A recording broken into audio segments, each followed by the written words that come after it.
Yo quería empezar por reivindicar, antes que nada, nosotros hicimos una charla, en esta escuela hicimos muchas más charlas que en la anterior incluso, ¿no? En las cuales, tanto en las que pude participar como en otras que comentaron compañeras y compañeros, fueron todas charlas con un alto nivel.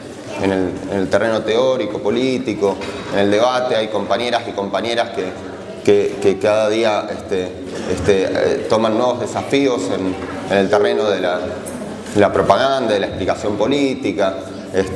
Yo no las voy a nombrar todas las charlas porque todas ustedes participaron. Para mí en general fueron todas muy buenas, fueron buenísimas. Y a mí me parece esto es clave. Lenin dice en El Quehacer, Lenin, en un texto temprano de Lenin de 1902, dice que sin teoría revolucionaria tampoco puede haber movimiento revolucionario. Entonces, para nosotros discutir y debatir y pensar y reflexionar en términos teórico-políticos, es decir, no solo nuestra práctica, no solo nuestra militancia, sino los fundamentos de nuestra militancia son clave.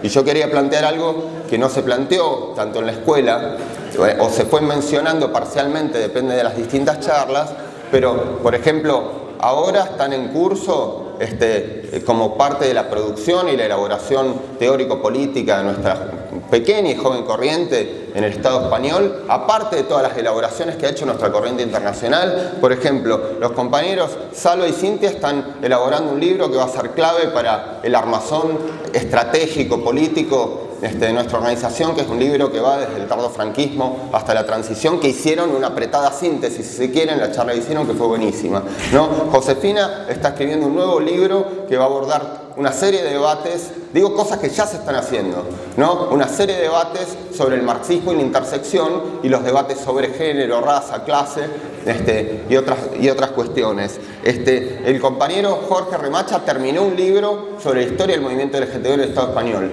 que está para... bueno, no solo español, es más. Yo no lo vi.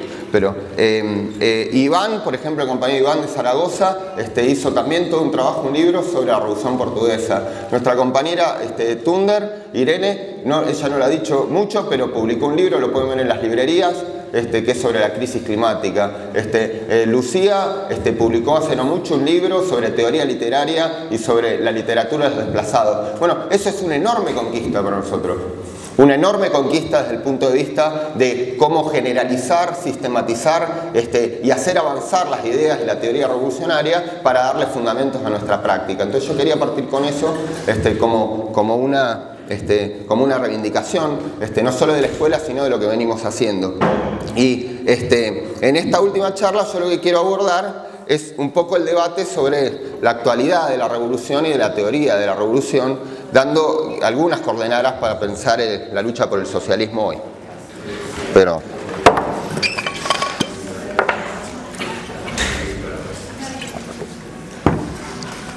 esto de las gafas es difícil, ¿eh? Bueno, nosotros le pusimos como lema a esta escuela, que está acá atrás, frente a sus guerras y la barbarie capitalista, luchar por la revolución.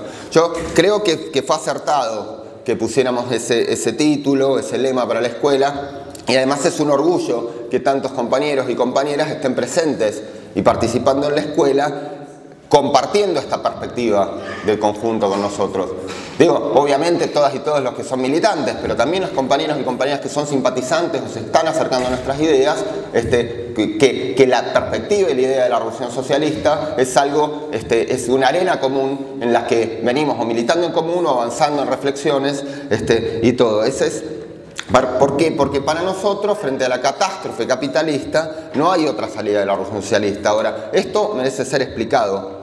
Porque después de décadas de triunfalismo, hoy el sistema capitalista se encuentra cada vez más en una crisis profunda. Si hacemos un recorrido por muchas de las intervenciones que hicieron en las charlas que hubo de distintas camaradas, el capitalismo, sus características fundamentales hoy como capitalismo imperialista es crisis, es decadencia, es miseria generalizada de sectores enormes de la población mundial, es catástrofe climática, es guerra, es nuevas guerras y perspectiva de mayor militarismo y guerrerismo, es emergencia de la extrema derecha, es el genocidio en Palestina. Muchos han dicho en las charlas cosas que parecían del pasado y que no son del pasado, son de una actualidad plena para cómo funciona y una manera en la cual no tiene otra manera de funcionar el capitalismo imperialista. Entonces, en ese marco el capitalismo parece estar actualizando dos elementos que hace un siglo Lenin definió como consecuencia inevitable de la época imperialista: las crisis y las guerras. Ahora, en ese horizonte Lenin no solo veía crisis y guerras, también veía la posibilidad de revolución socialista. Y entonces de eso vamos a empezar a hablar hoy, porque ustedes vieron que la derecha y la extrema derecha en todo el mundo ahora ha tomado como gran bandera de lucha el comunismo, contra el comunismo, ¿no? Y lo hacen exagerando todo, ¿no? Porque la derecha les llama comunismo a cualquier cosa. Interesadamente, porque son reaccionarios, les llaman comunismo, por ejemplo, a cuando gobiernos capitalistas que se dicen progresistas, que en realidad, como tienen su base es el doble discurso y dicen que quieren cambiar la vida de la gente, pero en la realidad lo que hacen es beneficiar a las empresas, a las corporaciones, etcétera, etcétera, aprovechan esas desilusiones para hacer política y todo. Entonces, y también lo hacen porque cualquier pequeño avance, cualquier pequeño movimiento, cualquier pequeña lucha, incluso aunque fuera por alguna reforma elemental y todo, la burguesía y la derecha es parte de su representación política. La burguesía tiene instinto de clase y le preocupa también, incluso los pequeños avances, los pequeños síntomas de organización de la clase trabajadora, de la juventud, de las mujeres, etcétera, le preocupa. Había un reaccionario prusiano llamado von Puttkamer que decía que detrás de cada huelga se esconde la hidra de la revolución.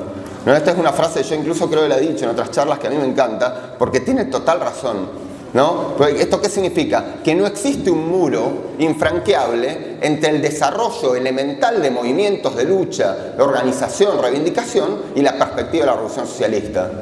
No hay nada que naturalmente impida que haya esa evolución. Bueno, nosotros queremos discutir cuál es la vía para que se dé esa evolución entre los fenómenos que se pueden dar en la lucha de clases y la perspectiva de la revolución socialista y la emancipación social. Entonces, ahora, nosotros tenemos que ser realistas. Nosotros citamos a Lenin, crisis, guerras, revoluciones, pero hemos visto más crisis, más guerras y revoluciones. Eso es una realidad. ¿Por qué?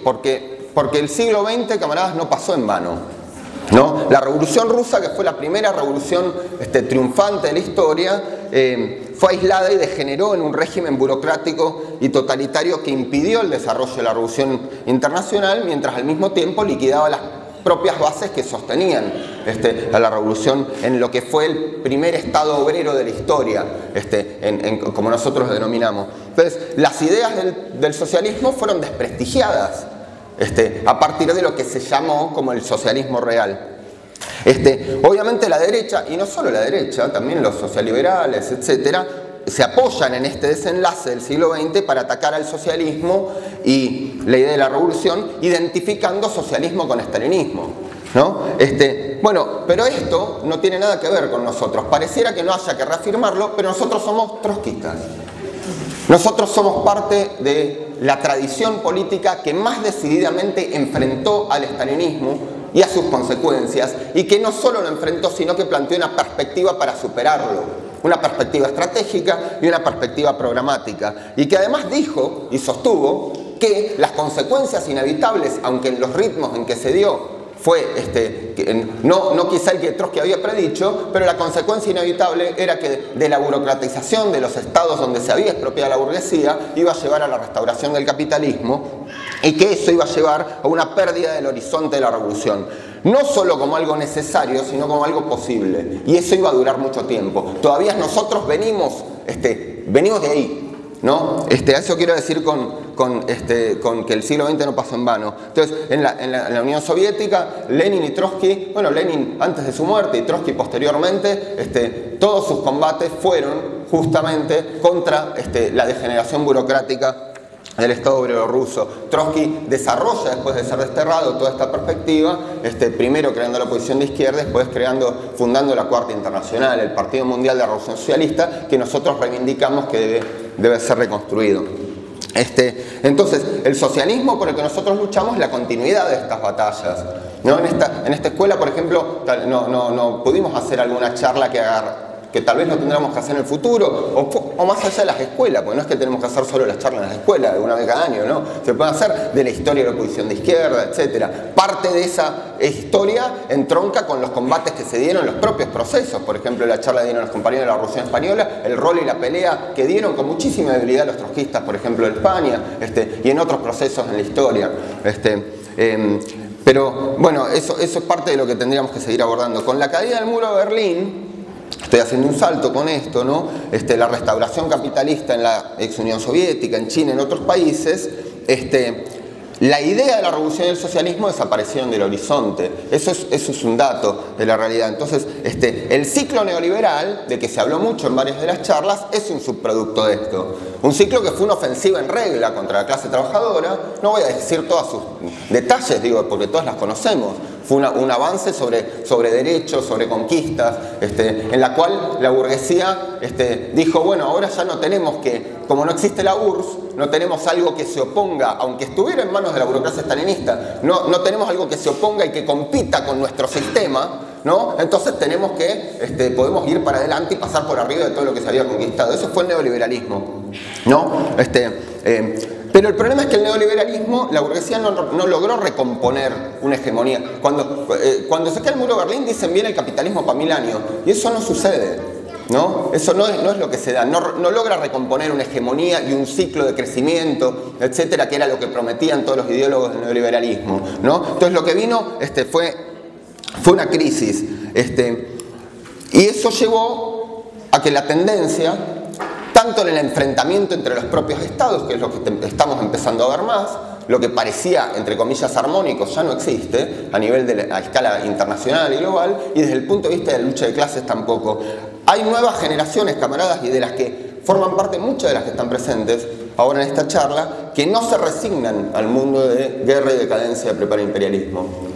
Es decir, tenemos que ver, aunque venimos discutiendo mucho el peso de la extrema derecha, de la derrota, la desilusión que generó el neoreformismo, etcétera, etcétera, también tenemos que ver desde el otro ángulo. Hay nuevas generaciones que dicen, este no es el mundo que yo quiero, no es el futuro que quiero que me impongan, ¿no? Entonces, en los últimos años lo hemos visto, con jóvenes que salieron a luchar por el movimiento, por los derechos de las mujeres y el movimiento LGTB en todo el mundo, en múltiples países del mundo, contra la crisis climática, contra la guerra, en los últimos meses contra el genocidio en Palestina. Pero más también, para reorganizar sectores de la juventud trabajadora, por ejemplo en Estados Unidos, en Inglaterra, en otros países. Es parte de eso. Y no solo en los últimos años, porque esto yo no lo voy a pasar rápido, porque lo retomaron tanto en la charla que hicieron de Internacional, como incluso ayer en la charla que hicieron de cierre Lucía, Pablo y John, ¿no? Venimos de dos ciclos de revueltas, ¿no? Dos ciclos de revueltas que tuvieron características distintas, ¿no? Pero en las cuales fueron fundamentalmente, o ciclos en los cuales o fueron derrotados o desviados esos procesos, y que ahora estamos viendo, o podríamos pensar si nos está empezando a dar un tercer ciclo de revueltas, como se está viendo en África, en parte del este de Asia, etcétera. Entonces, para nosotros, yo eso no me voy a referir ahora, digo, en detalle, pues ya lo plantearon varios compañeros, pero para nosotros es muy importante sacar lecciones, tanto del pasado como de estos procesos que se están dando, porque de ahí es de donde se pueden preparar los combates del presente. Porque pensar la idea de la revolución no es un problema abstracto. El capitalismo empuja a las masas a la revolución. Puede haber periodos, incluso el periodo de los últimos 30 o 40 años, tiene un carácter más bien excepcional desde el punto de vista de la historia de la lucha de clases. Va a haber nuevas revoluciones, camaradas, va a haber nuevos estallidos revolucionarios, ¿no? Entonces nosotros tenemos que pensar que para que esos procesos triunfen, uno tiene que participar en la medida de la fuerza y donde esté en ellos, ¿no? Pero no es solo un problema de poner el cuerpo, no es solo un problema de militar, de luchar, es un problema de cuál es la teoría, cuál es la estrategia, ¿no? Cuál es el programa para que esos procesos triunfen, no sean desviados, no sean derrotados. Desde ahí es desde donde quiero abordar el punto central que hace esta charla, que tiene que ver con la teoría de la revolución. ¿Sí?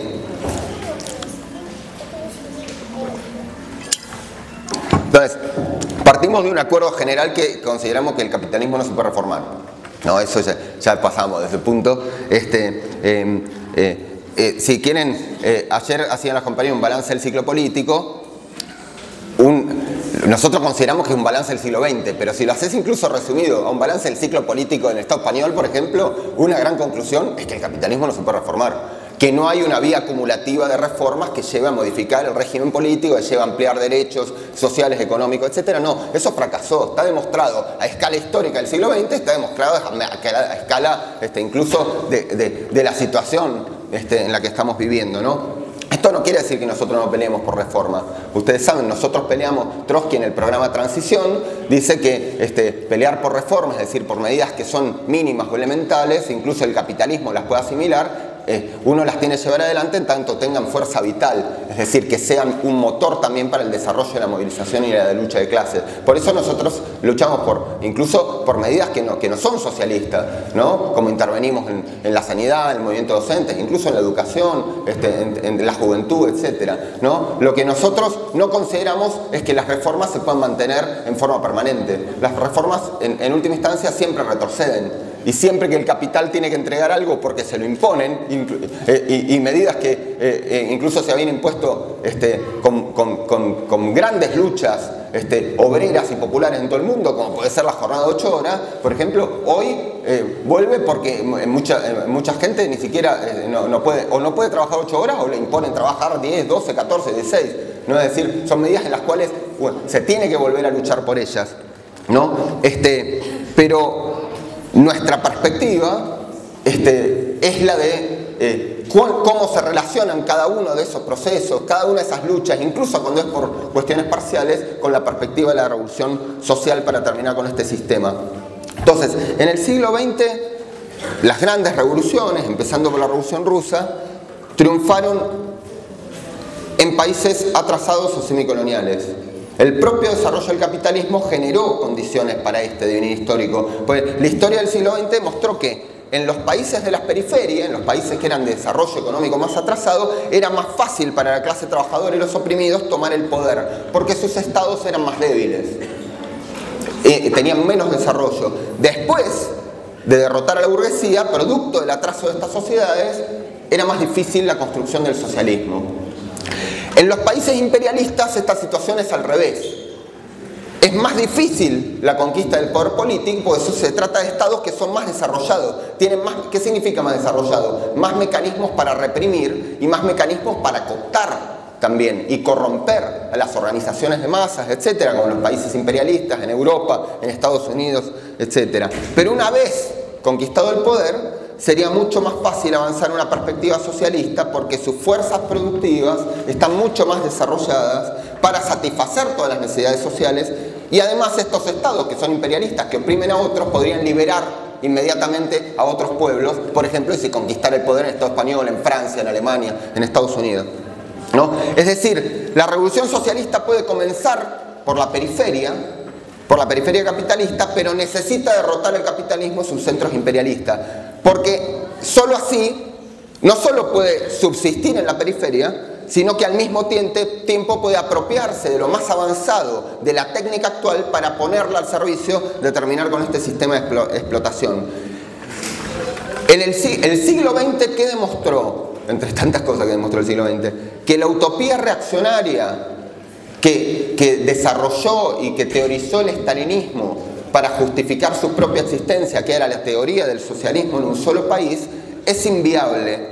Pero no es inviable porque nosotros seamos fanáticos de la idea de Trotsky contra Stalin. Es inviable porque el comunismo no puede surgir dentro de los límites de los países atrasados rodeados de un mundo capitalista hostil. Ese es parte del gran balance del siglo XX. El ascenso de la burocracia estalinista, no solo en la Unión Soviética, sino posteriormente muchas de las revoluciones del siglo XX, fue en última instancia producto del atraso y del aislamiento internacional. Era esa demostración histórica, y muchos de estos elementos que vengo planteando fueron sintetizados por Trotsky en lo que nosotros llamamos su teoría programa de la revolución permanente. En esto hay solo una salvedad, hay muchas camaradas que aquí la idea de la teoría de revolución permanente, su dinámica, su mecánica, etcétera, ya la conocen, otras que no. Entonces yo voy a hacer un breve repaso, para saber de qué es lo que estamos hablando, ¿no? La teoría de la revolución permanente es una teoría que Trotsky despliega en contraposición a todas las variantes de la teoría estalinista del socialismo en un solo país, ¿no? Esta teoría fue formulada a partir de las lecciones de las grandes revoluciones. En primer lugar, a partir de la Revolución Rusa, no de la segunda Revolución Rusa, sino la primera Revolución Rusa de 1905. Es una formulación en la cual Trotsky, para sintetizarlo, contrapone su visión a una concepción que tenían un sector del movimiento revolucionario ruso, que eran los llamados mencheviques, que separaba las tareas de la revolución democrático-burguesa de los que serían las tareas de la revolución socialista. Lo que Trotsky sostiene que es, dice que la antigua diferenciación que había hecho la socialdemocracia alemana, fundamentalmente, y la socialdemocracia europea en general, de que había países maduros e inmaduros para el socialismo. ¿Por qué maduros e inmaduros? Hacían una lectura medio libresca del pensamiento de Marx o de la letra de Marx, donde decía que el socialismo se iba a desarrollar en los países que se había desarrollado más la economía, que eran más avanzados, porque por esa vía, si se conquistaba el poder, justamente podía, incluso el resto del mundo, que era más atrasado y todo, se podía avanzar. Bueno, no se dio esa predicción de Marx, ¿no? Pero entonces decían, no, hay países maduros e inmaduros por el socialismo, los países que son inmaduros, que no se desarrolló toda la economía, entonces todavía tienen que seguir los pasos que siguieron, por ejemplo, en las revoluciones burguesas que se dieron en Europa, ¿no? Entonces primero la burguesía se desarrolla, tiene que cargarse a la nobleza, a todos los restos del régimen feudal, desarrollar el capitalismo, después vendrá la pelea por el socialismo. Bueno, Trotsky dice, eso ya no tiene sentido, esa separación. ¿Por qué? Y esto es una pequeña cita. Porque el capitalismo, al crear un mercado mundial, una división mundial del trabajo y fuerzas productivas mundiales, se encarga por sí solo de preparar la economía mundial en su conjunto para la transformación socialista. Trotsky tiene una gran idea de la totalidad del sistema capitalista imperialista para pensar su teoría de la revolución. El capitalismo no surgió al mismo tiempo en todos lados. Bueno, esto la mayoría lo saben, porque algo explica la academia o la escuela, ¿no? Tuvo centro en Europa y de ahí se expandió y se impuso a otras culturas y sociedades preexistentes. Y la expansión del modo de producción capitalista hizo, y acá hago una pequeña cita también de Trotsky, que azotados por el látigo de las necesidades materiales, los países atrasados se vieran obligados a avanzar a saltos. Esto dio y da lugar a un tipo de desarrollo muy peculiar, caracterizado por una mezcla de formas antiguas y formas modernas. En países donde lo más avanzado de la tecnología convivía con formas de producción y organización social antiguas. A esto Trotsky lo llamó desarrollo desigual y combinado. En la charla que hizo ayer José, debatiendo con las teorías postcoloniales, por ejemplo, agarró una parte del debate, que hay muchos debates sobre esta teoría del desarrollo desigual y combinado. Entonces, esto en concreto, que era en Rusia, como en muchos países que tenían desarrollo económico tardío, generó que mientras subsistía el atraso, especialmente en el campo, por ejemplo en Rusia era la mayoría de la población en el campo, en el propio régimen político, que era una autocracia, es decir, un resabio feudal brutal, surgiera una clase obrera fuertísima, en industrias desarrolladas por el propio capital imperialista, mientras que la propia burguesía rusa era muy débil frente al desarrollo que tenía la clase obrera, ¿no? Bueno, a partir de acá, Trotsky, y especialmente del balance que hace la revolución de 1905, lo que plantea es que, más o menos sencillamente, que la burguesía no podía ya jugar ningún papel revolucionario y que las tareas democráticas de la revolución, ¿a qué nos referimos con eso? Por ejemplo, ayer en la charla de Salva y Cintia planteaban esta cuestión en relación a la Revolución Española, las tareas democráticas, ¿no? Como eran, por ejemplo, la Revolución Agraria, liquidar a la casta terrateniente, o la solución de la cuestión nacional. En el caso del Imperio Ruso era una cuestión enorme, con un imperio gran ruso que sojuzgaba a decenas de nacionalidades, ¿no? O la propia independencia del capital imperialista que había penetrado en la sociedad rusa, dice que solo pueden ser resueltas con la lucha revolucionaria de las masas obreras y campesinas, pero bajo la dirección de la clase trabajadora, por ser la única clase que puede desplegar hasta el final un programa independiente. De esto Trotsky llega a una gran conclusión a partir de la Revolución de 1905, donde ve que el peso de la ciudad se impone al campo. El peso de la lucha y de la potencialidad de la lucha del proletariado muestra toda su perspectiva con la huelga general y además y nada menos crea un organismo nuevo, ¿no? Las propias masas crean un organismo nuevo que da o que empieza a prefigurar la posibilidad de cómo se puede construir un poder alternativo, que van a ser los soviets, los consejos de trabajadores, y que luego ya en la Revolución del 17, como muchos de ustedes saben, se desarrollan también como organismos de autodeterminación de soldados, de campesinos, etc. Este transcrecimiento, que es un término que utiliza un teórico que es Alain Brossat, que viene del trotskismo, de la revolución democrática y socialista, es lo que le da un carácter permanente a la revolución. La revolución del 17 vino a confirmar plenamente esta teoría. Posteriormente, la teoría de Trotsky es desarrollada y generalizada, sobre todo a partir de la Revolución China. Después es complementada con las lecciones de la Revolución Alemana, las lecciones del ascenso del fascismo, la Revolución Española, la lucha de clases en Francia, etc. A partir de la generalización que hace la teoría de Trotsky, desarrolla lo que nosotros definimos, y esto, si quienes leyeron el libro de Emilio Lamonte y Matías Mayelo lo pueden ver en uno de sus capítulos, desarrolla una gran estrategia de la Revolución Mundial, ¿no? Estableciendo lo que se conoce como los 3 aspectos o 3 leyes de la revolución permanente, ¿no? En primer lugar, como ya dijimos, el tránsito de la revolución democrática a la revolución socialista, liderada por la clase obrera hegemonizando al conjunto de las clases explotadas, ¿no? En segundo lugar, va a decir Trotsky, la revolución permanente como tal.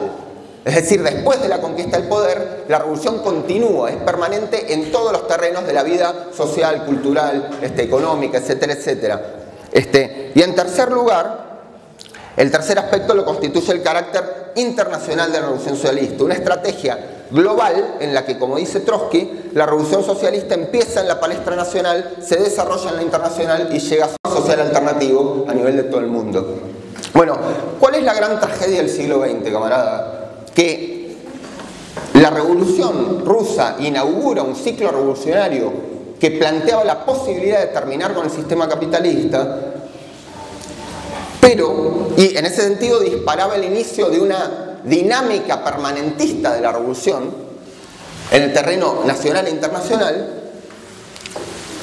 pero el estalinismo actuó como un bloqueo en estos 3 niveles de la propia revolución. La degeneración de la revolución rusa actúa como un bloqueo de esta dinámica. En los 3 niveles, ¿en qué sentido? En el primer plano, porque el estalinismo subordina la lucha de la clase obrera, por ejemplo, a la alianza de la burguesía en multiplicidad de procesos revolucionarios.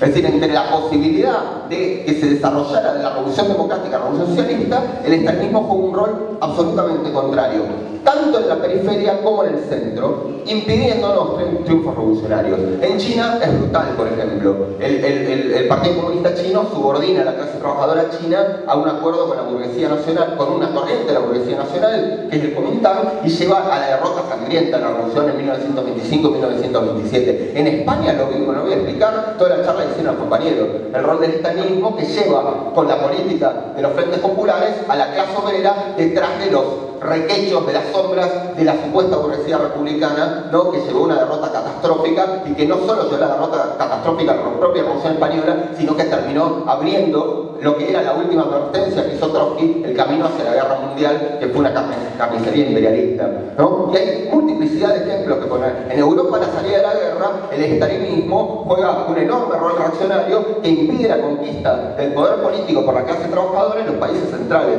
De la salida de la guerra, camaradas, las guerras generan revoluciones, dijeron ayer en una de las charlas. De la salida de la Segunda Guerra Mundial se abrió un proceso revolucionario en Grecia, se abrió un proceso revolucionario en Italia, se abrió un proceso revolucionario en Francia. Había condiciones para la conquista del poder político de la clase trabajadora. El estalinismo jugó un rol perfecto para impedir que eso se desarrolle en forma abierta. En Italia, por ejemplo, lo tiran a Togliatti en paracaídas para impedir que las columnas partisanas que avanzaban y que habían derrotado a los fascistas se enfrentaran a las tropas norteamericanas. Y llega el secretario general del Partido Comunista y le dice: no, muchachos, ahora tenemos que reconstruir el Estado y poner un acuerdo con los social cristianos, y es lo que hacen. que posteriormente será el gran compromiso histórico, etc. Ese es el rol que juega el estalinismo. En otros países no lo puede terminar de jugar y surgen estalinismos nacionales que por la propia debilidad del imperialismo no pueden impedir la revolución. Por ejemplo, la gran revolución china de 1949, que es dirigida por un partido ejército estalinista que es el de Mao, ¿no? Y de ahí van a surgir lo que nosotros llamamos separada de las masas, ¿no? Que también actúa como un bloqueo de la dinámica de la revolución internacional en otros países, ¿no? Ahora bien, ahora no hay más estalinismo, ¿no? Es decir, no hay más estalinismo como dirigente de Estado. Estalinista sigue habiendo, y aquí en este país ni te cuento, ¿no? Pero entonces lo que nosotros tenemos que pensar es en qué sentido tanto la desaparición del estalinismo como dirigente de estos estados, como las transformaciones estructurales y políticas de las últimas décadas, dan o no vigencia a la teoría de la revolución permanente. Bueno, nosotros creemos que sí. No solo que tiene vigencia, sino que se amplifica la vigencia de la teoría de la revolución permanente de Trotsky.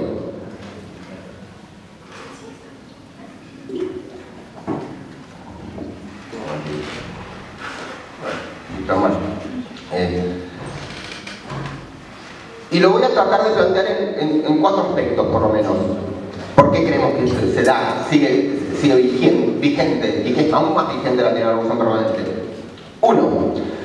Porque seguimos viviendo, en primer lugar, una época imperialista, en el que un puñado de potencias oprimen a buena parte de las naciones del mundo y las sumen en el atraso y en la expoliación.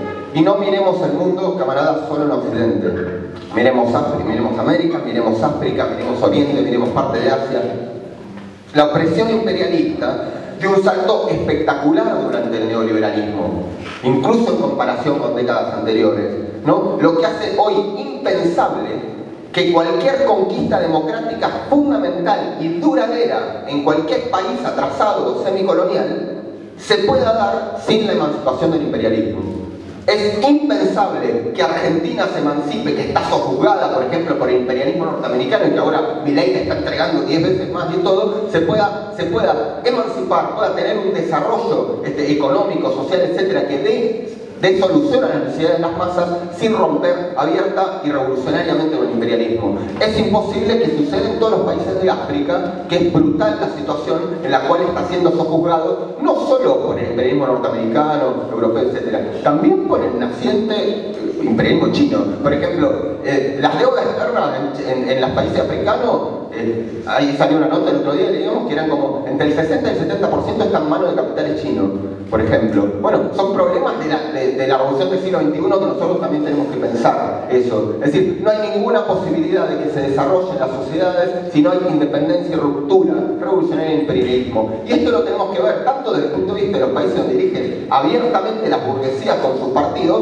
como en los países donde han surgido corrientes post-neoliberales, etcétera, que hicieron como si jugaban a la emancipación, pero no lo hicieron. En el caso de Venezuela, por ejemplo, que se mencionó en la charla internacional, o en otros países, como se dio en Bolivia, etcétera, en otros de los gobiernos post-neoliberales latinoamericanos, que fueron un fracaso. En Venezuela, por ejemplo, no surgió ningún socialismo del siglo XXI en la perspectiva de Chávez.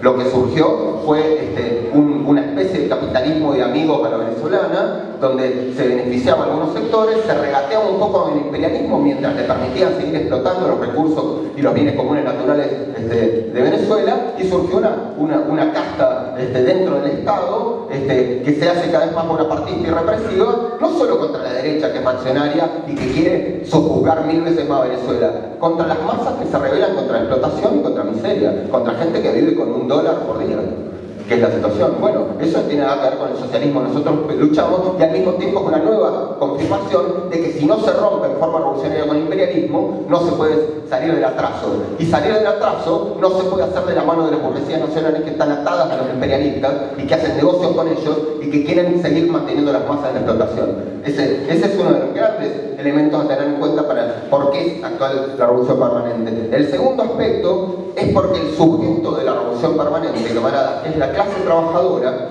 Esto lo dijeron en varias charlas y me gustó cómo lo integraron en distintas charlas este concepto, pero producto de fenómenos sociológicos muy importantes como la desruralización del mundo, la industrialización de regiones del planeta que no estaban industrializadas, etc., hasta hace pocos años además eran fundamentalmente campesinas, por ejemplo en parte de Asia, del sudeste asiático, etc. Bueno, pocos años hace, unas décadas, pero eso cambió. Pero, ¿qué quiero decir? Que la clase obrera está más extendida que nunca.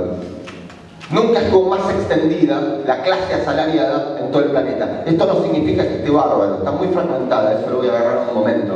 Está muy dividida, muy fragmentada, tiene muchos problemas, ¿no? Pero nunca hubo una clase social objetiva, que es el sujeto de una estrategia para la emancipación tan fuerte como lo hubo en este momento. Infinitamente más que en el momento de la Revolución Rusa, muchísimo más que en el siglo XIX cuando surge el marxismo revolucionario, etc., ¿no? Entonces, si Trotsky sostiene que, en su teoría, que incluso en un país donde el proletariado constituía una minoría total, como era en Rusia, su hegemonía, es decir, liderar y con un programa que diera respuesta al conjunto de los sectores explotados, especialmente al campesinado, era condición para la resolución íntegra y efectiva de las tareas democráticas, es decir, de emanciparse del yugo de los terratenientes, etcétera, etcétera. O sea, que no separaba las tareas políticas o de las libertades políticas de las tareas estructurales, es decir, de terminar con la autocracia y de terminar con los terratenientes.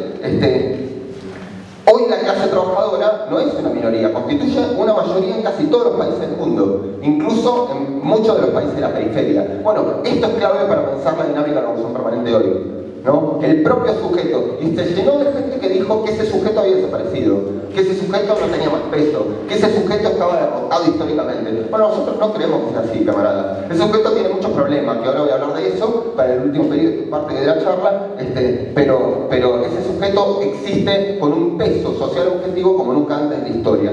En tercer lugar, la teoría de la revolución permanente tiene una plena vigencia porque al mismo tiempo se han desarrollado en todo el último periodo, al calor también del propio neoliberalismo, múltiples demandas democráticas y sociales que incluyen cuestiones como la autodeterminación nacional, la defensa de territorios de pueblos contra el expolio imperialismo, el racismo, contra la xenofobia, etc., que no son satisfechas por el capitalismo, que no las puede satisfacer, y que plantean no solo el desarrollo de grandes movimientos, como hemos visto, sino que plantean cómo se combinan y se articulan esas demandas con las reivindicaciones de clase. A este problema también responde la teoría de la revolución permanente, ¿no? Eso lo dejo ahora para retomarlo, y por último, porque la ampliación de las demandas democráticas, tanto en los países centrales como en los países periféricos, como esta que estoy mencionando, choca abiertamente con la explotación y la opresión que caracteriza y sostiene al propio sistema capitalista. Por eso no los puede resolver, porque a pesar de la ampliación de los derechos formales, incluso a pesar de la ampliación de las democracias liberales, porque hoy podemos decir que en la amplia mayoría del mundo se han desarrollado algún tipo de forma democrática formal, ¿no? Elecciones, etcétera, etcétera. Pero a pesar de eso, las tendencias bonapartistas de los estados son cada vez más extendidas, tanto en la periferia como en los centros imperialistas. Esto implica represión, persecución, leyes mordazas, prácticas antisindicales, y lo que sigue cercenando derechos sociales y democráticos, y a esto me quería referir un gran ejemplo, para pensar desde la teoría de la revolución permanente. Porque digo, se mencionaron los ejemplos de la represión al movimiento pro-Palestina o al movimiento obrero, etc. Pero el gran ejemplo es lo que fue, por ejemplo, en el Estado español, la represión al movimiento democrático catalán. El movimiento democrático catalán que surgió en el marco de un país imperialista, que es un Estado centralizado que sojuzga a otras naciones dentro de su propio Estado, ¿no? Visto desde la óptica de la revolución permanente, nosotros ¿cómo pensamos? Que ayer lo plantearon los compañeros, no, o lo planteó ayer Pablo, muy bien, en forma sintética en la charla, que no había ninguna posibilidad de autodeterminación nacional del pueblo catalán si no era mediante una lucha independiente de la propia burguesía catalana. Ninguna posibilidad.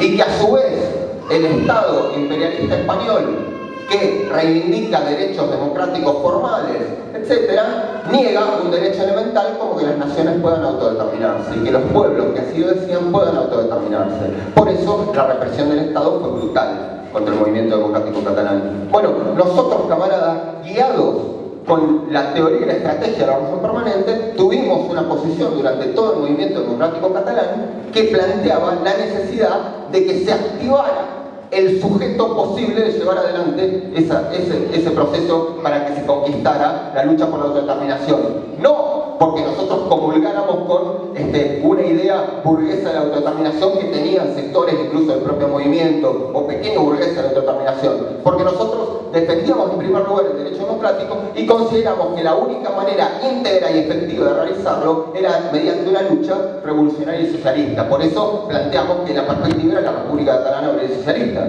¿no? Bueno, desde aquí nosotros intervenimos en el fenómeno. Es decir, el problema de la teoría de la revolución permanente no es un problema del pasado, un problema de 100 años, etc. Si nosotros no teníamos esta perspectiva, entonces podíamos terminar o capitulándole a la burguesía como hizo la CUP, ¿no? Aunque se dijera socialista, etc., o teniendo posiciones sectarias reaccionarias. Claro, posiciones sectarias reaccionarias que eran o españolistas abiertas, como buena parte de las burocracias sindicales, sectores la que se llama la izquierda sindical, etcétera, etcétera, no, o sectores sectarios en clave que le terminaban capitulando después al españolismo y consideraban que no era problema de los obreros luchar por la autodeterminación nacional, ¿no? Es decir, bueno, no me quiero enrollar con esto, digo, pero le quería poner un gran ejemplo desde el punto de vista de cómo la actualidad de la revolución permanente se manifestó también en este plano. Eso lo podemos extender a múltiples ejemplos en otros terrenos. ¿A qué voy, camaradas, con toda esta discusión? Que la guerra, la miseria, la expoliación a la que son sometidos los países semicoloniales, nuevas crisis globales como es la crisis ambiental, inevitablemente van a generar nuevas rebeliones de las masas y en perspectiva nuevas revoluciones. El problema central es que para que se active la dinámica permanentista, juega un rol absolutamente contrario, tanto en la periferia como en el centro, impidiendo nuevos triunfos revolucionarios. En China es brutal, por ejemplo. El Partido Comunista Chino subordina a la clase trabajadora china a un acuerdo con la burguesía nacional, con una corriente de la burguesía nacional, que es el Kuomintang, y lleva a la derrota sangrienta de la revolución en 1925 y 1927. En España lo mismo, no voy a explicar toda la charla que hicieron los compañeros. El rol del estalinismo que lleva con la política de los frentes populares a la clase obrera detrás de los requechos, de las sombras de la supuesta burguesía republicana, ¿no? Que llevó una derrota catastrófica y que no solo llevó la derrota catastrófica a la propia Revolución Española, sino que terminó abriendo lo que era la última advertencia que hizo Trotsky, el camino hacia la guerra mundial, que fue una carnicería imperialista, ¿no? Y hay multiplicidad de ejemplos que poner. En Europa, a la salida de la guerra, el estalinismo juega un enorme rol reaccionario que impide la conquista del poder político por la clase trabajadora en los países centrales.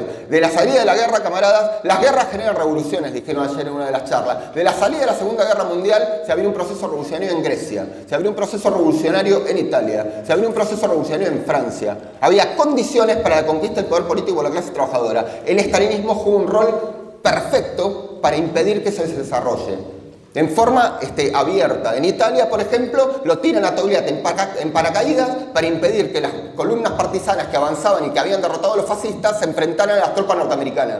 Y llega el secretario general del Partido Comunista y le dice: no, muchachos, ahora tenemos que reconstruir el Estado y ponernos de acuerdo con los socialcristianos, y es lo que hacen, que posteriormente será el gran compromiso histórico, etc. Ese es el rol que juega el estalinismo. En otros países no lo puede terminar de jugar y surgen estalinismos nacionales que por la propia debilidad del imperialismo no pueden impedir la revolución. Por ejemplo, la Gran Revolución China en 1949, que es dirigida por un partido ejército estalinista que es el de Mao, ¿no? Y de ahí surgen, o van a surgir, lo que nosotros llamamos estados obreros deformados. Es decir, surgen estados obreros, es propia la burguesía, pero están dirigidos por una capa burocrática separada de las masas, ¿no? Que también actúa como un bloqueo de la dinámica de la revolución internacional en otros países, ¿no? Ahora bien, ahora no hay más estalinismo, ¿no? Es decir, no hay más estalinismo como dirigente de estados. Estalinista sigue habiendo, y aquí en este país ni te cuento, ¿no?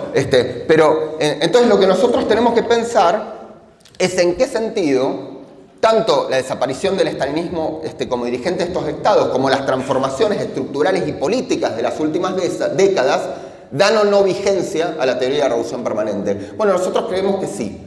No solo que tiene vigencia, sino que se amplifica la vigencia de la teoría de la revolución permanente de Trotsky.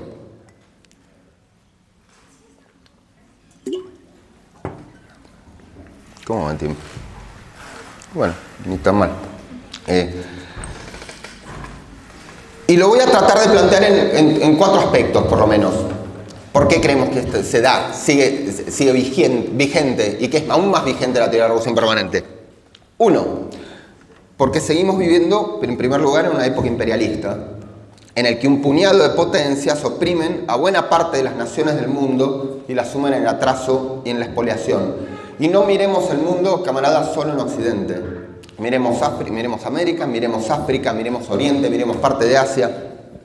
La opresión imperialista dio un salto espectacular durante el neoliberalismo, incluso en comparación con décadas anteriores, ¿no? Lo que hace hoy impensable que cualquier conquista democrática fundamental y duradera en cualquier país atrasado o semicolonial se pueda dar sin la emancipación del imperialismo.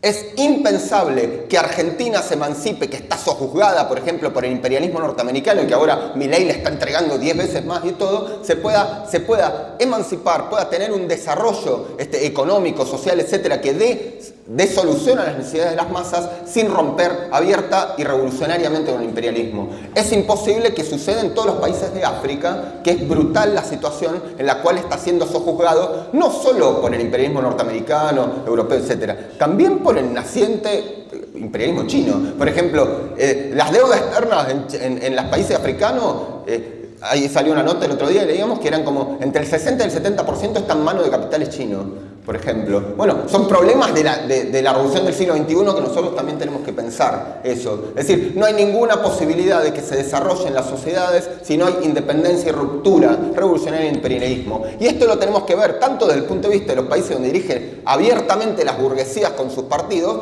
como en los países donde han surgido corrientes postneoliberales, etcétera, que hicieron como si jugaban a la emancipación, pero no lo hicieron. En el caso de Venezuela, por ejemplo, que se mencionó en la charla internacional, o en otros países, como se dio en Bolivia, etcétera, en otros de los gobiernos postneoliberales latinoamericanos, que fueron un fracaso. Venezuela, por ejemplo, no surgió ningún socialismo del siglo XXI en la perspectiva de Chávez.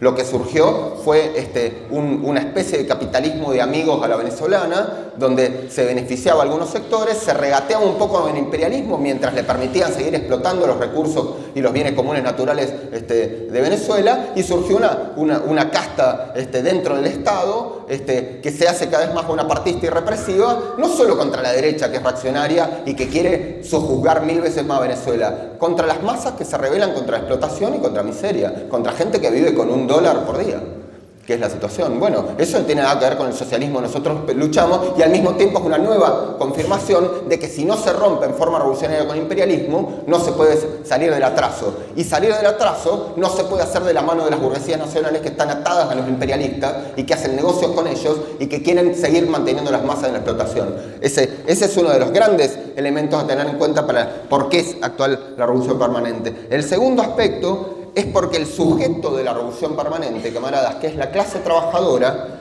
esto lo dijeron en varias charlas y me gustó cómo lo integraron en distintas charlas este concepto, pero producto de fenómenos sociológicos muy importantes como la desruralización del mundo, la industrialización de regiones del planeta que no estaban industrializadas, etcétera, hasta hace pocos años además eran fundamentalmente campesinas, por ejemplo en parte de Asia, del sudeste asiático, etc. Bueno, pocos años hace unas décadas, pero eso cambió. Pero, ¿qué quiero decir? Que la clase obrera está más extendida que nunca. Nunca estuvo más extendida la clase asalariada en todo el planeta. Esto no significa que esté bárbaro, está muy fragmentada, eso lo voy a agarrar en un momento. Está muy dividida, muy fragmentada, tiene muchos problemas, ¿no? Pero nunca hubo una clase social objetiva, que es el sujeto de una estrategia para la emancipación tan fuerte como lo hubo en este momento. Infinitamente más que en el momento de la Revolución Rusa, muchísimo más que en el siglo XIX cuando surge el marxismo revolucionario, etc., ¿no? Entonces, si Trotsky sostiene que, en su teoría, que incluso en un país donde el proletariado constituía una minoría total, como era en Rusia, su hegemonía, es decir, liderar y con un programa que diera respuesta al conjunto de los sectores explotados, especialmente al campesinado, era condición para la resolución íntegra y efectiva de las tareas democráticas, es decir, de emanciparse del yugo de los terratenientes, etcétera, etcétera. O sea, que que no separaba las tareas políticas o de las libertades políticas de las tareas estructurales, es decir, de terminar con la autocracia y de terminar con los terratenientes. Hoy la clase trabajadora no es una minoría, constituye una mayoría en casi todos los países del mundo, incluso en muchos de los países de la periferia. Bueno, esto es clave para pensar la dinámica de la revolución permanente de hoy, ¿no? El propio sujeto, y se llenó de gente que dijo que ese sujeto había desaparecido, que ese sujeto no tenía más peso, que ese sujeto estaba derrotado históricamente. Bueno, nosotros no creemos que sea así, camarada. Ese sujeto tiene muchos problemas, que ahora voy a hablar de eso para el último periodo, parte de la charla, pero ese sujeto existe con un peso social objetivo como nunca antes de la historia.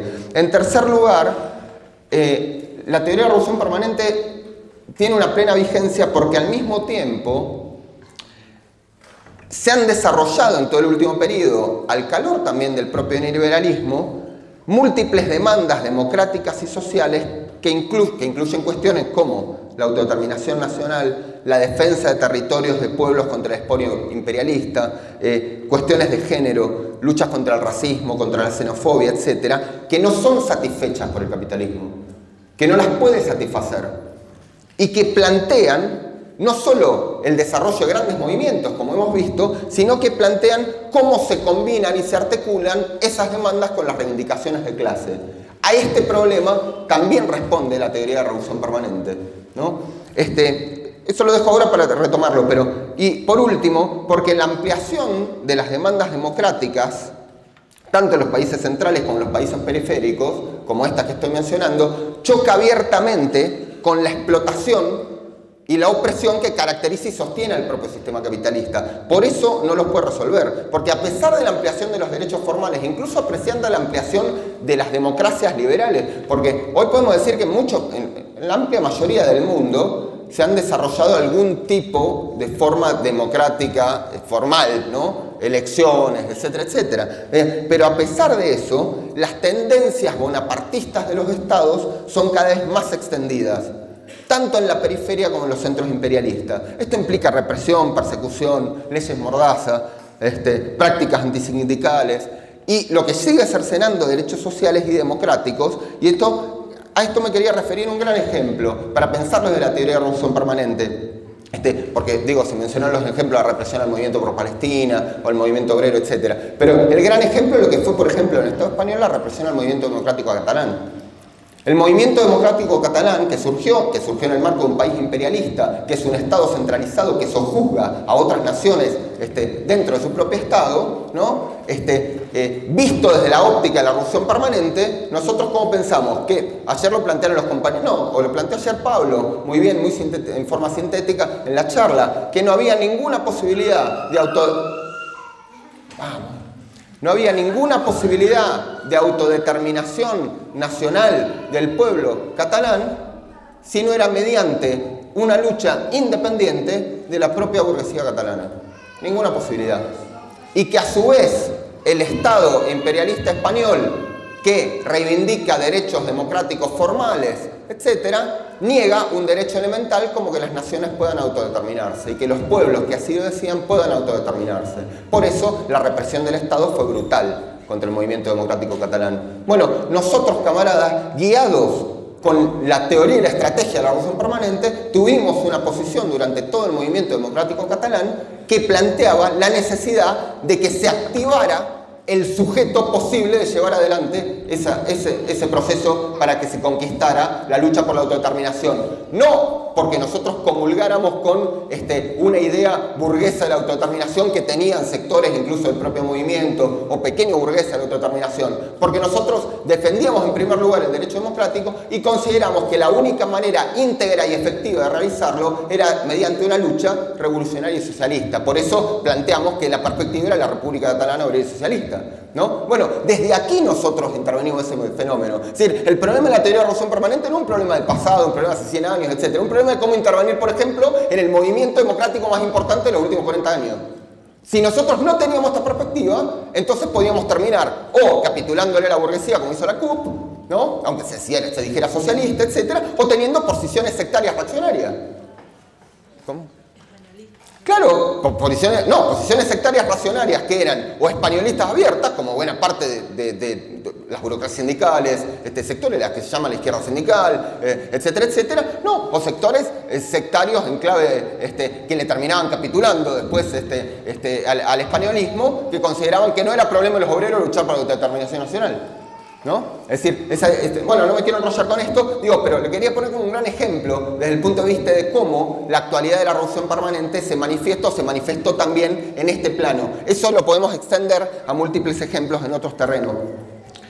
¿A qué voy, camaradas, con toda esta discusión? Que la guerra, la miseria, la expoliación a la que son sometidos los países semicoloniales, nuevas crisis globales como es la crisis ambiental, inevitablemente van a generar nuevas rebeliones de las masas y en perspectiva nuevas revoluciones. El problema central es que para que se active la dinámica permanentista de la revolución, la clase obrera tiene que estar en el centro, con su programa y sus métodos de lucha. Porque esa es la única vía por la que pueda ser hegemónica, es decir, que pueda ser reconocida como una fuerza social y política que le da salida al conjunto de los sectores oprimidos y explotados. Si la clase obrera no tiene un programa, una estrategia y una organización independiente para intervenir en estos procesos y para conquistar en esa vía la hegemonía, entonces van a ser desviados y van a ser derrotados. Eso es así. Y si la clase obrera no está aún en el centro, no es por un problema sociológico. Es decir, no es por un problema porque la clase obrera no existe más, porque es muy débil, porque ya hay una crisis general de conciencia de clase, como dicen muchos y todo, ¿no? Sino porque es una clase que se encuentra, y es verdad, profundamente fragmentada social y políticamente. Y existen instituciones que han permitido esta fragmentación, porque esta fragmentación la lleva a cabo el capitalismo, por supuesto, pero hay instituciones que han permitido esta fragmentación e impiden que la clase obrera reunifique sus filas, ¿no? Y aquí centralmente es donde entra en el rol de las burocracias. Porque yo decía antes que si el estalinismo actuó durante el siglo XX como un bloqueo de la dinámica permanentista de la revolución, el estalinismo no existe, pero estalinistas siguen existiendo. Y estalinismo quiero decir como dirección de estados, ¿no? Ya no existe. Pero como burócratas estalinistas siguen existiendo. Y las burocracias sindicales siguen existiendo enormemente.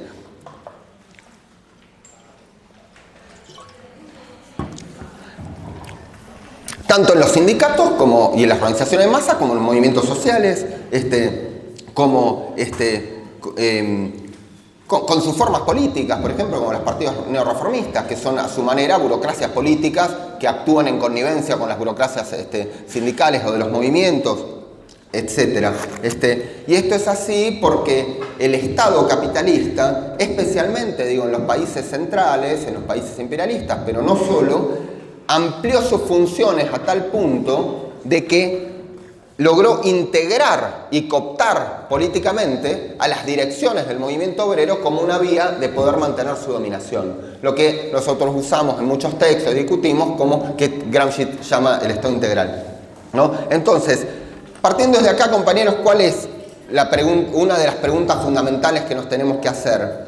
O por lo menos en términos de teoría y de estrategia revolucionaria. ¿Cómo en estas condiciones de fragmentación y debilidad relativa que tiene la clase trabajadora en última instancia por esta fragmentación, la clase trabajadora puede lograr unificar sus filas y la hegemonía sobre el conjunto de los oprimidos necesaria para relanzar una mecánica permanentista de la revolución? Esa es como la gran pregunta estratégica, ¿no? Entonces, a mí me gustó mucho porque, por ejemplo, en la charla que hicieron los compañeros del movimiento obrero, sintetizaron en los distintos aspectos de la intervención que hicieron los compañeros por lo menos 3 claves de cómo nosotros pensamos los revolucionarios que se hace esto, ¿no? Una clave es cómo se conquistan organizaciones independientes de la burguesía, es decir, organizaciones que superen a burocracias sindicales, que son, como se dijeron bien los compañeros, una verdadera policía política del movimiento obrero, del capital dentro del movimiento obrero, ¿no?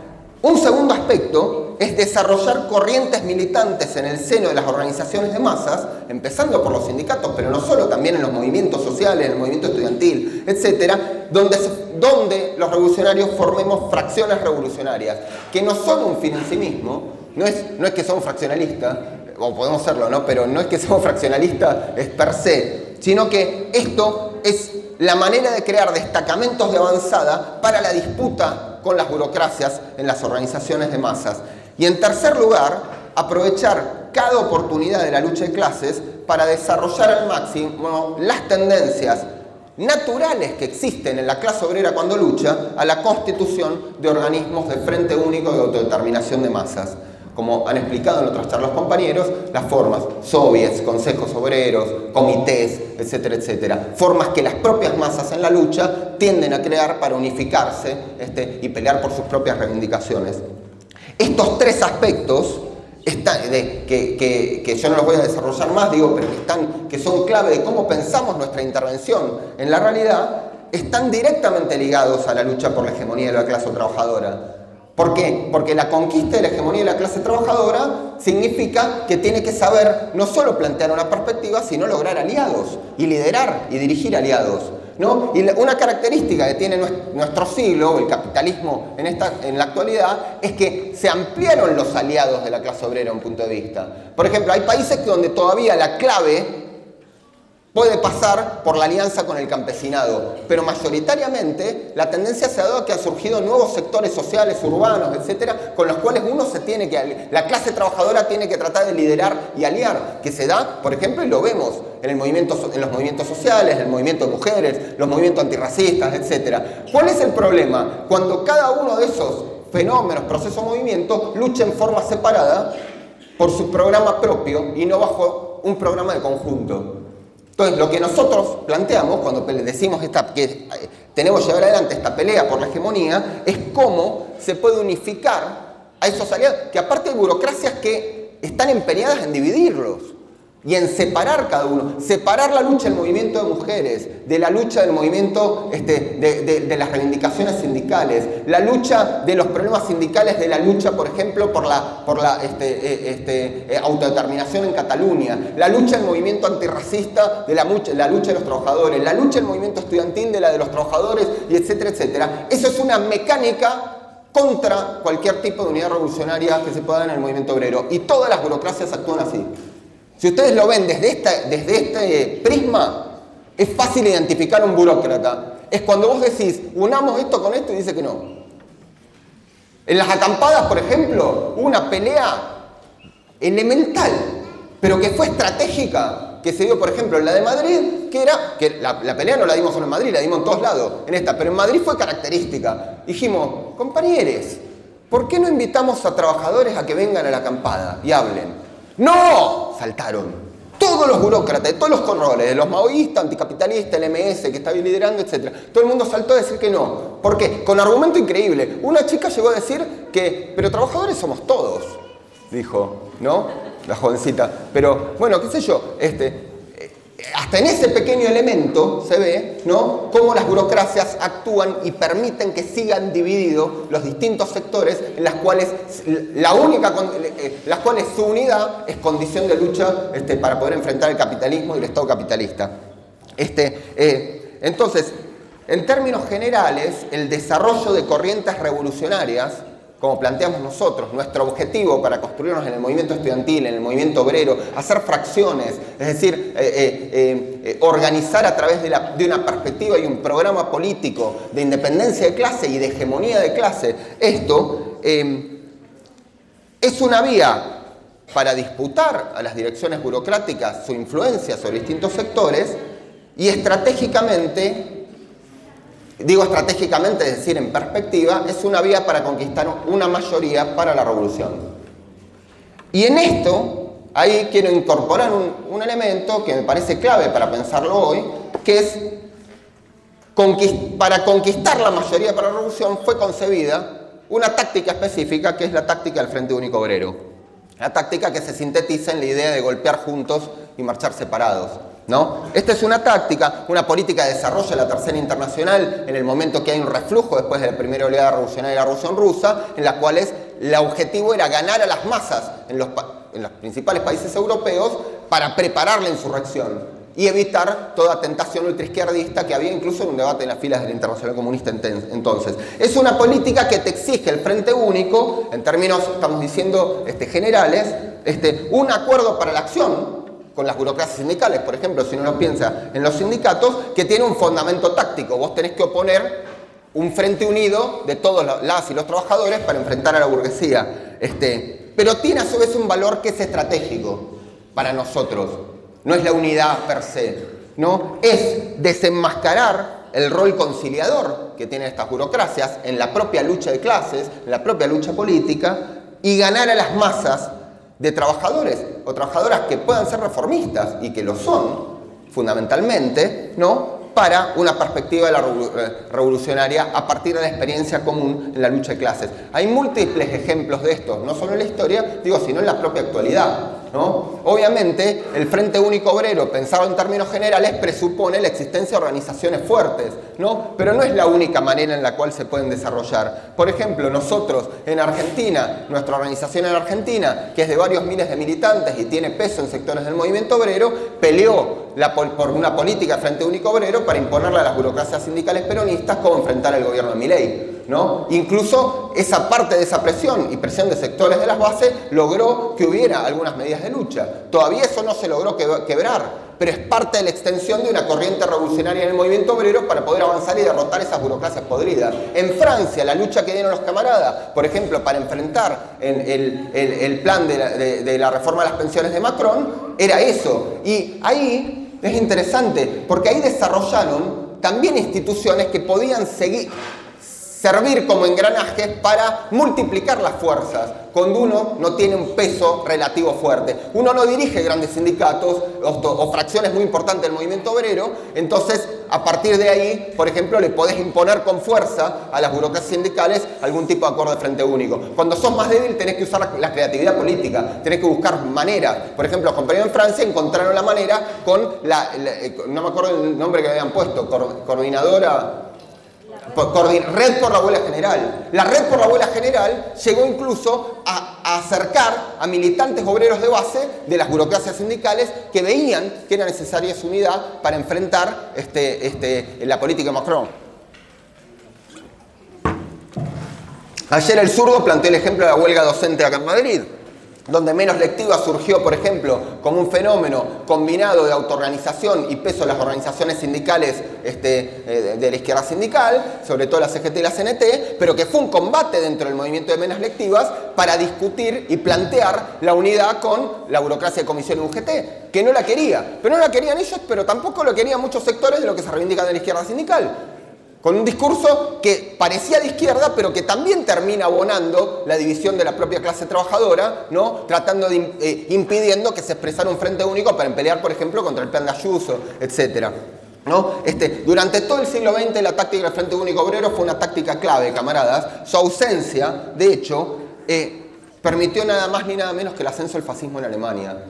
La burocracia stalinista, que dirigía 1,5 millones de trabajadores separados en sindicatos rojos de los sindicatos socialdemócratas, que dirigían entre 2 y 4 millones de trabajadores, impidió ante las elecciones democráticas de la decadente República de Weimar, que se estaba muriendo, impidió el Frente Único con los trabajadores socialdemócratas, y Hitler llegó al poder mediante las elecciones. 2 meses después, ilegalizó al Partido Comunista, los hizo responsables del incendio del Reichstag, y avanzó el fascismo. Y triunfó el nazismo, que abrió uno de los periodos más oscuros de la historia de la humanidad.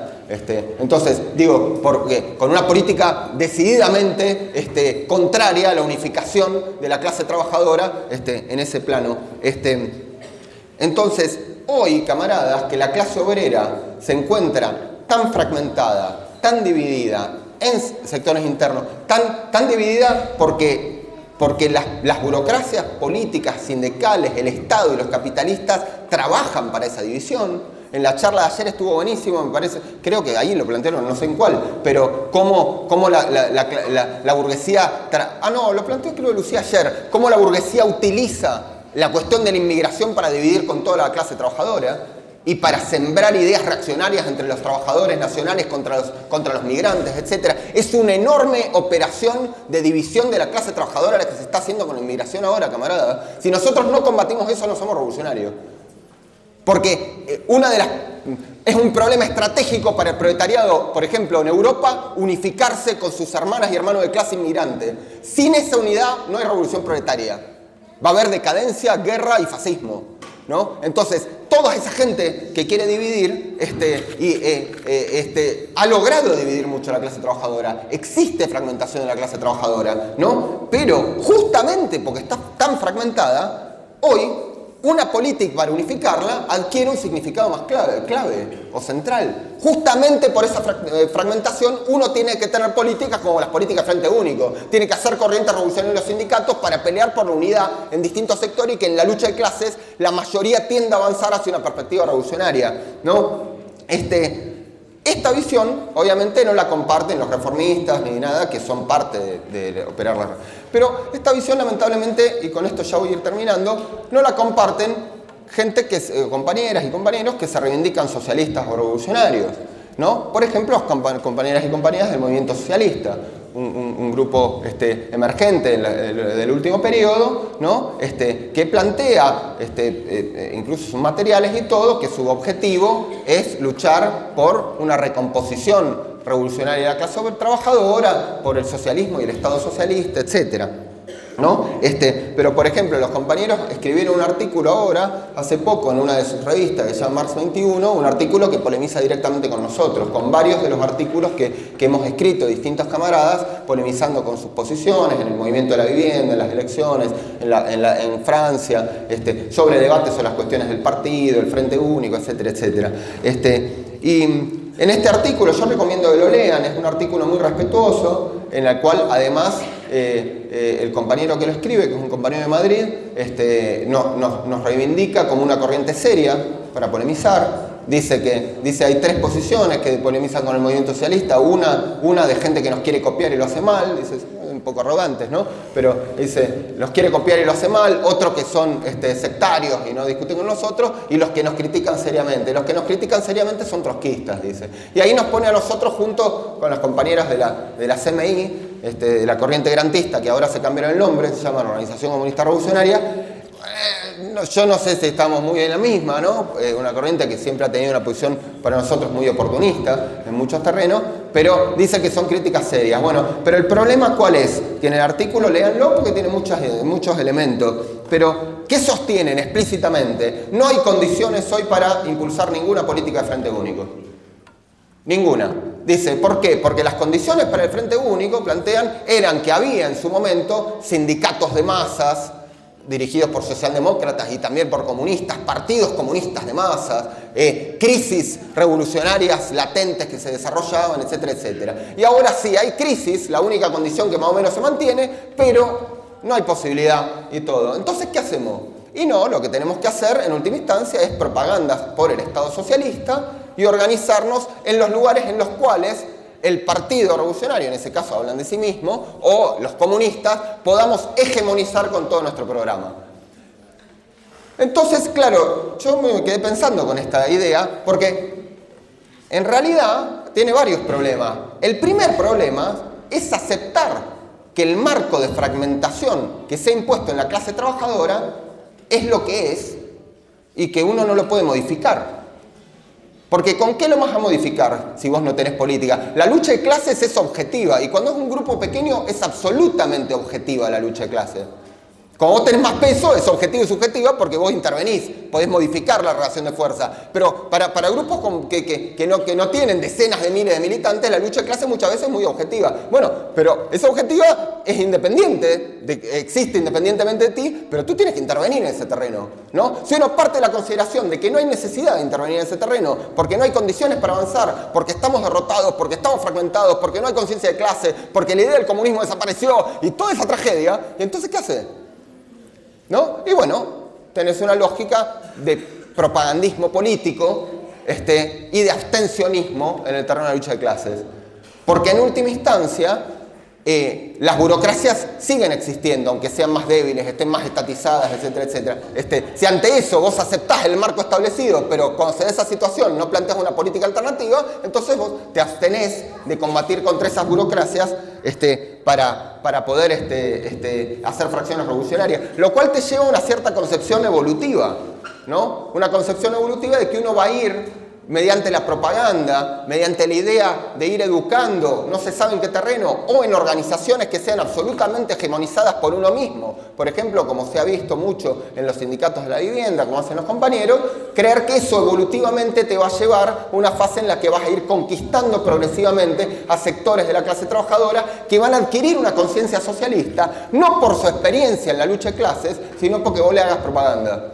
Y no es así, camaradas. La conciencia avanza, no está hecha del mismo material que el ferrocarril, dice Trotsky, no me acuerdo en qué texto. La conciencia avanza en el combate. También, por supuesto, en el terreno de la teoría, de la explicación y la propaganda. Por eso nosotros no separamos esas tres dimensiones de las ideas, de la política y de la organización.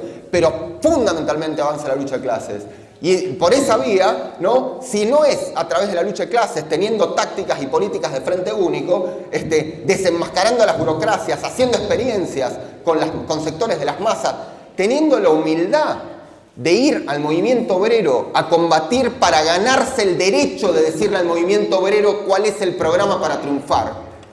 Sin eso, no se puede ganar a la clase trabajadora, no se puede hacerle fracción a la burocracia, porque tienen más prestigio incluso esas burocracias que tú, que todavía no mostraste en la lucha, porque el tipo será un burócrata maloliente, pero consiguió ciertas y pequeñas conquistas y todo, en otras las entregó, pero en otras las consiguió y la mantiene. ¿Es el mal menor o ustedes creen que el mal menor solo es en la política? El mal menor es en primer lugar en los sindicatos, ¿no? Y en el Estado español hay una sindicalización baja y todo, pero hay otros países que tienen, Argentina tiene el 37% de sindicalización, bueno, ahora debe haber bajado. Hay países en el norte de Europa que tienen 90% de sindicalización. Los sindicatos están estatizados plenamente, casi que es obligatorio sindicalizarse, digo, para ver el nivel también de cooptación que tienen los estados capitalistas occidentales, ¿no? Pero entonces, nosotros, camaradas, pensamos que no se puede aceptar la situación de fragmentación del movimiento obrero, que hay que combatir contra esa fragmentación. Y hay métodos, hay tácticas y hay perspectivas para poder combatirla, ¿no? Y que por esa vía se va a recomponer la subjetividad revolucionaria de la clase trabajadora. Los compañeros del MS, con los que tenemos que polemizar y también intervenir, ¿no? En común, creo que donde más mostraron los límites de la manera que tienen de pensar fue en el movimiento de las acampadas. Ayer yo no pude participar de la charla, pero me dijeron que fue muy buena, que hicieron los compañeros de juventud, ¿no? Porque se mostraron que ante el surgimiento de un movimiento de vanguardia que entroncaba aparte con un movimiento internacional, que podía desarrollar y reactivar un proceso de lucha en la juventud que no se veía hace mucho tiempo en el movimiento estudiantil, no extenderse, incluso vincularse a la clase trabajadora y de sectores de vanguardia que son solidarios con la lucha de Palestina, que es enormemente valioso desde el punto de vista de la clase trabajadora, que no sea una clase trabajadora chauvinista, que no le importa un carajo lo que pasa a un pueblo sojuzgado, oprimido durante 75 años que lo están masacrando, ¿no? Que sea vanguardia todavía, ¿no? Pero ante la posibilidad de desarrollar ese movimiento, estos compañeros y compañeras actuaron como una burocracia que lo bloqueó.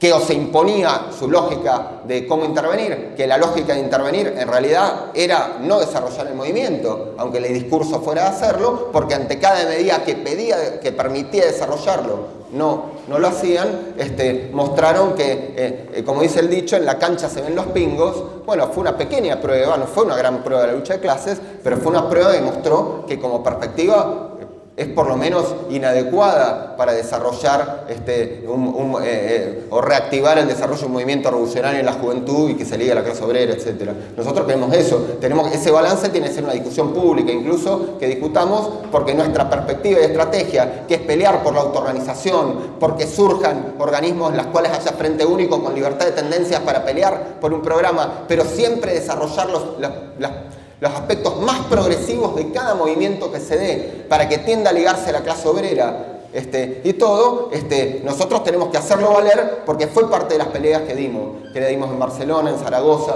Por eso nos atacan también, en distintos lugares nos atacan, todas las burocracias. Nuestra emergencia, camaradas, como grupo, que todavía está por hacerse, aunque venimos avanzando, no va a ser pacífica. Todas esas burocracias nos van a atacar, ¿no? Y a los otros, que no los atacan mucho, es porque no se enfrentan mucho a las burocracias, ¿no? Si vos te enfrentás a las burocracias, te atacan, de la que sea, del tipo que sea. Y nosotros, es una marca de fábrica. Enfrentamos la burocracia con una perspectiva de autoorganización y lucha por la independencia de clase.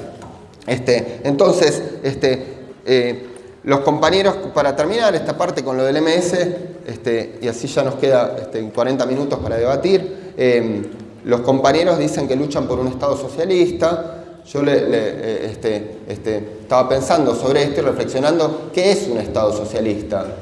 ¿No? Desde nuestro punto de vista, un Estado socialista es un nuevo tipo de Estado que surge de la Revolución Obrera, basado en organismos de autodeterminación y Frente Único de Masas. ¿Y qué son los organismos de autodeterminación y Frente Único de Masas? Los soviets, ¿no? ¿Y de dónde surgen los soviets? ¿Cómo se conquistan? Surgen de la combinación de las tendencias naturales a la lucha de clases y a la unificación que tienen las masas y de la pelea política de distintas tendencias ahí, porque estos se desarrollen, ¿no? Porque hay tendencias conciliadoras, obviamente, que no quieren, incluso si surgen soviets, las tratan de liquidar o quieren evitar. La propia Revolución Rusa mostró eso. Los bolcheviques tenían minoría primero en los soviets, luego conquistan la mayoría y pasan de un momento defensivo a un momento ofensivo y llevan a la conquista del poder en pocos meses. Bueno, entonces decir que uno pelea por un Estado socialista, para nosotros significa pensar que pelea por el desarrollo de organismos de autodeterminación de masas que tiendan a generar no solo la unidad para defenderse de los ataques de los capitalistas, sino para poder pasar a la ofensiva y preparar lo que podrían ser, después de la derrota de los capitalistas, los organismos de un nuevo tipo de Estado. El balance de la Revolución Española, que lo han planteado. Yo no sé si ustedes leyeron la introducción de Salva al libro de historia de historia de la Revolución Española de Trotsky. Es brillante la introducción que hace Salva ahí. Es como ensayo y todo, y agarra una de las claves, que es la falta del desarrollo de una estrategia soviética. No hubo una sola corriente, salvo los pocos amigos de Trotsky que estaban en la fracción bolchevique-leninista que había en España, plantearon que hacía falta desarrollar una estrategia soviética. No me voy a meter ahí, lean el trabajo que... está agotado, dice Josefine, que lo vamos a volver a publicar, lo cual es bueno que esté agotado ese libro. Entonces, el MS, por ejemplo, no considera este gran problema, la relación entre la lucha revolucionaria, los soviets y el rol que juega el partido, ¿no? Y es un problema porque, miren, si hay una característica fundamental que tuvo todas las variantes de estalinismo nacional que hubo en la historia, sea el estalinismo de tipo ruso, chino, vietnamita, de lo que quieran, es que en todos y cada uno de los casos, cubano, en todos, evitaron o impidieron o liquidaron formas de autodeterminación y autoorganización de las masas.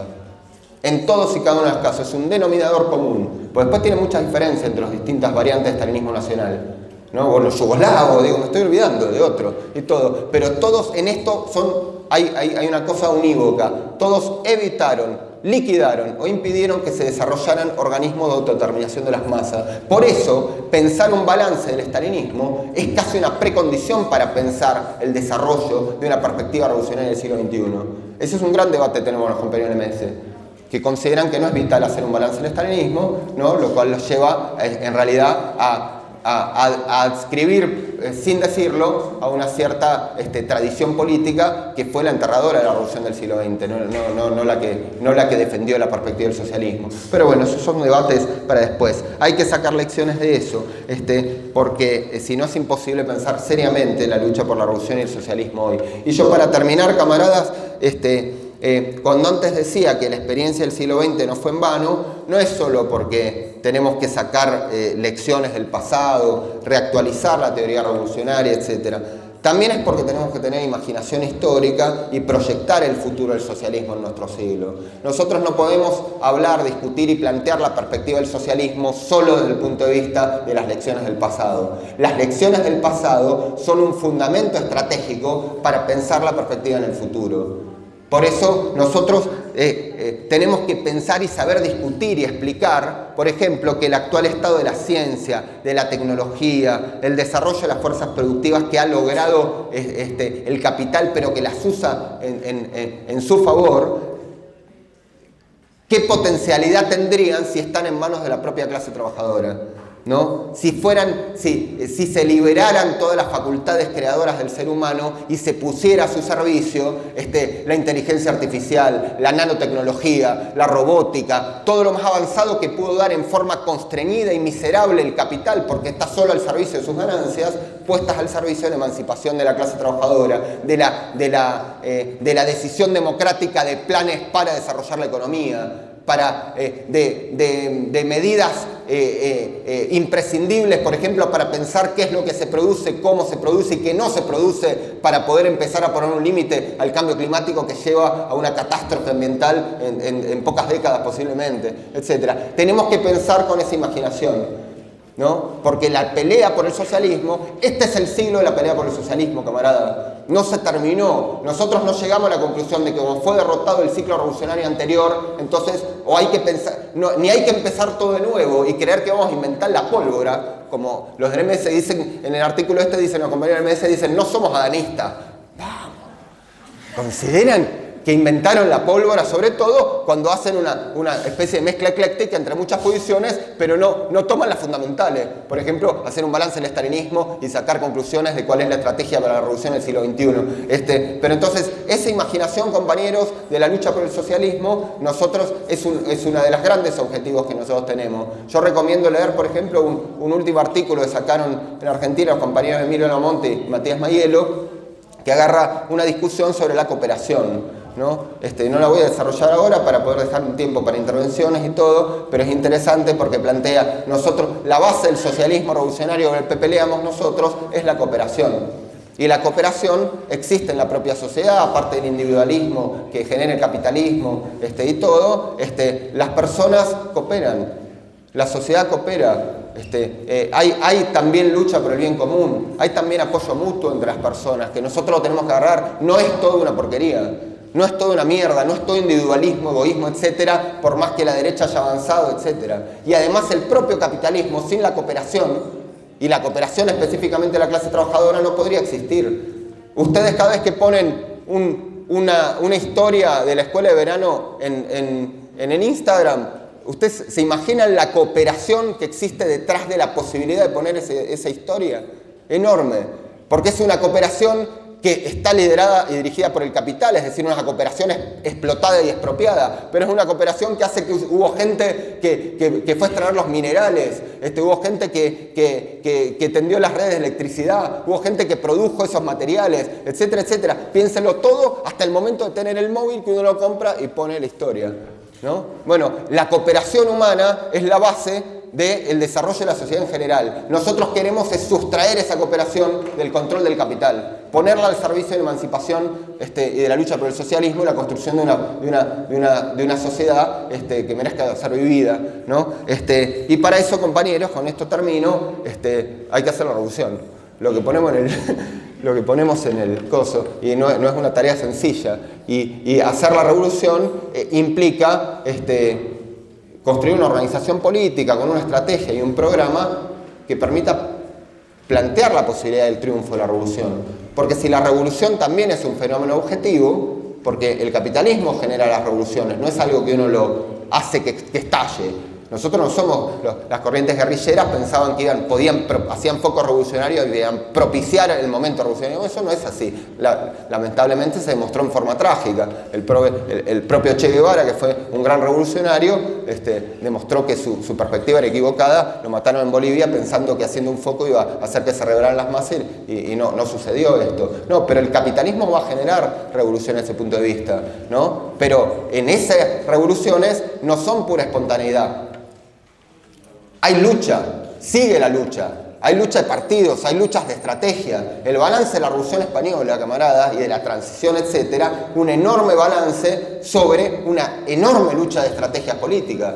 Y si prevalece una u otra, el destino es uno u otro, ¿no? Entonces nosotros creemos que hace falta construir una organización revolucionaria de clase trabajadora nacional e internacional, porque en la lucha entre la revolución y la contrarrevolución hace falta pelear por una estrategia para que te pueda llevar al triunfo. Ese partido es el que queremos construir. Ese es el partido al que llamamos a todas las compañeras y compañeras que todavía no militan con nosotros a que se sumen a pelear junto con nosotros. No es fácil. La promesa es sangre, sudor y lágrima. pero opinamos que es lo único que vale la pena vivir y morir en este mundo de mierda, porque si no, no va a haber ninguna salida. Esta idea, no estoy diciéndola yo sola acá, estuvo en cada una de las charlas que yo vi y que me contaron y todo. Es una idea que es parte de las convicciones que hacen a que una corriente joven, pequeña todavía y todo, pero dinámica y con gran ambición como es la CRT, merezca existir en el Estado español y junto con nuestros camaradas del FTM merezca existir como corriente internacional. Así que yo quiero terminar con esto y hablamos si quieren un turno de palabras, intervenciones y todo. Gracias.